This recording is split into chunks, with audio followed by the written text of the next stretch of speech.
Hey folks, we're doing a 2-week review of the M5 Pro 16-core device, which runs for $21.99. I finally got Red Dead Redemption running, so we're going to just showcase now how to actually install Windows games on your macOS using crossovers. So this is a tool that everyone recommends that I have purchased a lifetime access to. So once logged in, you have ways to bring up your account, downloads, etc. So what I showcase here is how to get the official version, which is crossover 26. But what I'm running on my machine is the preview version, and that can be done by going back to the navigation pane. Once you go back up, there's the affiliates. If you are an affiliate, which I am, you can use the link to buy, or the crossover preview. So this is the version I'm running. So literally they make kind of updates and certain things to make the games run better. So that's what's running when I showcase Red Dead Redemption. So once you unpack the zip, you can open crossovers. This is the UI that it looks like. On the right side, they have options to run the NVIDIA M-Sync, stuff of that nature. Retina high resolution is Retina mode. If you don't have this on, it will run at 15p. And then if you want to install stuff, on the bottom left is the button to press. And so what I showcase here is I have Steam and Rockstar game launchers up. So for me, I have most of my games on Steam. You can see here the ones that I've installed. So anyways, yeah, once you get Steam installed, it's basically just installing like you would on any Windows gaming machine or any Windows laptop. So you could run any version of Windows for most games. The only ones you can't run are ones that have anti-cheat. So things like GTA 5 Enhanced or GTA 5 Legacy won't run. And like I mentioned before, I purchased Red Dead Redemption on the Rockstar Games Launcher and I installed it. So you see here simply in my library hitting install, and of course here it says play. So a little bit of life updates if you've been following kind of my M5 Pro journey. I was in Minneapolis and now made it over to Salt Lake. We're getting some good runs here, even though it's pretty hot, snowbird day. But anyways, yeah, just a little bit of break before getting into some of the content. So getting straight into benchmarks, you can see here I have the graphs. We're seeing improvements. Maybe there's some weird things I got from my benchmarks, but I'm noticing basically improvements from the M5, though interestingly the speedometer is lower. And then in terms of specific graphical tests, I have the Cinebench single GPU and multi here, along with the Steel Nomad tests from 3D Mark demo.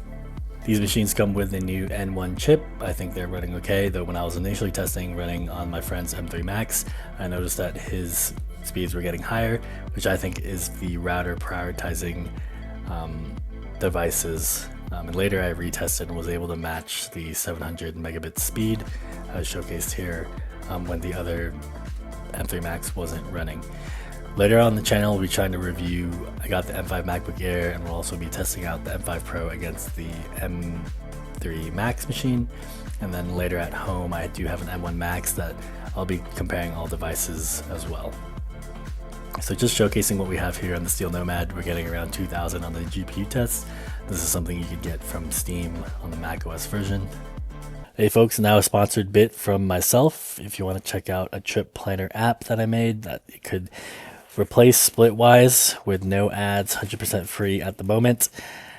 We have a way to plan trips that some of my friends are using. It's called Been Used to discuss the things that we've been doing.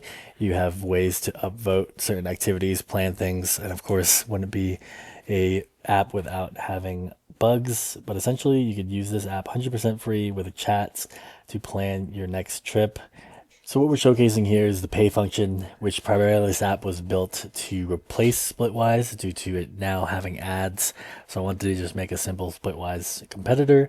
And then I added trips because I saw my wife planning a bunch of trips that we have coming up over the summer. Essentially what you see here are ways to use Venmo, track your trip spending breakdown, and have all the activities for all your trips split. So use TripSync if you guys want to. Click on the link on the description below and in the comments, and you can even press the get tour function to see all the functionality. Thanks everyone. Now back to the M5 Pro review video. So I previously showed the graphs, but just showcasing Cinebench. So it was run several different settings. I think this also impacted some of the scores that you saw there. It said the disk was almost full, but basically letting it run. For those unfamiliar with this testing, it basically tries to render devices on CPU and GPU, kind of what's showcased on screen, and then that is the benchmarking tool used against other chips and devices. So going back to the benches, my M5 Pro is of course the 16 core version. There is an alternate that you could pay $200 more to upgrade to have more CPU and more GPU speeds, but I think that these machines scale linearly, so you could expect about maybe 20% uplift if you did switch. Now finally going into the gamings, so this is how Red Dead Redemption runs. I wasn't previously able to get it running, but I think maybe there were some updates to crossover, things of that nature. We got it running on high resolution mode, which is Retina resolution at 3000 by 1700. In particular, what I'm showcasing is DLSS on, running at 70 frames per second. Going into the settings, I think the preset wasn't working, but we enabled low latency and DLSS, and we have all the settings setting at medium.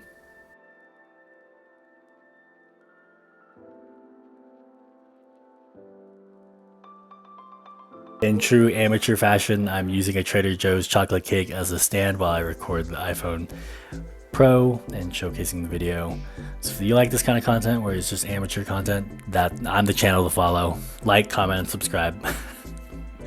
But on a serious note, kind of getting into the Red Dead Redemption reviews. So I did have a comment on YouTube asking me to check out low power mode, which is later in this video, but also how performance is on battery. If you aren't aware of Apple Silicon, the devices perform the same on battery and off, which is better than Windows gaming laptops where Intel and AMD usually throttle down, along with the dedicated graphics cards of AMD or Nvidia. So what we're showcasing here is getting 70 frames per second at Retina resolution, which is 3000 by 1900 or 3K. And you're seeing here at medium to high settings, going through the camp in the beginning of the game, riding a horse, runs pretty well. And also testing out not on battery. We could probably play this game for about 2 hours. Like I mentioned earlier, we're going to be checking out the power drain. So when running this game, we got to around 53%, and this was on automatic setting as the camera is super blurry. But anyways, we continue playing and can extrapolate what the power usage would be. As I previously mentioned, an estimate you can run 2 hours. Here I'm showcasing on the screen, it says about 3 hours you could run, but after running for 4 minutes on automatic, it actually drained down to 48%, and the estimate then drops to 1 hour and 48 minutes. I was specifically asked on YouTube comments to test how low power setting does, which I showcase here, and also I do testing out high power settings. So for some reason, obviously this is a different area, but we get around 80 frames per second on low power mode. Interestingly though, when switching to high power mode, the frames seem to stay the same. So perhaps due to the M5 Pro having new super cores, this may be something where the efficiency doesn't drop and perhaps saves power in different ways. So hope you guys like this 2 weeks impressions. I'm considering still keeping the device, and yesterday I picked up the M5 MacBook Air, and my friend has an M3 Max that I can compare all these devices to. If you like some of this content or have any specific requests, I try to respond to every comment, so leave any questions or comments of what you'd like me to test. Hopefully you guys enjoyed kind of those different types of review content than just showing benchmarks as all the other YouTubers do. And if you don't like it, hit that dislike button. Anyways, I'll see you guys in the next videos. Like, comment, subscribe so I can afford baby diapers.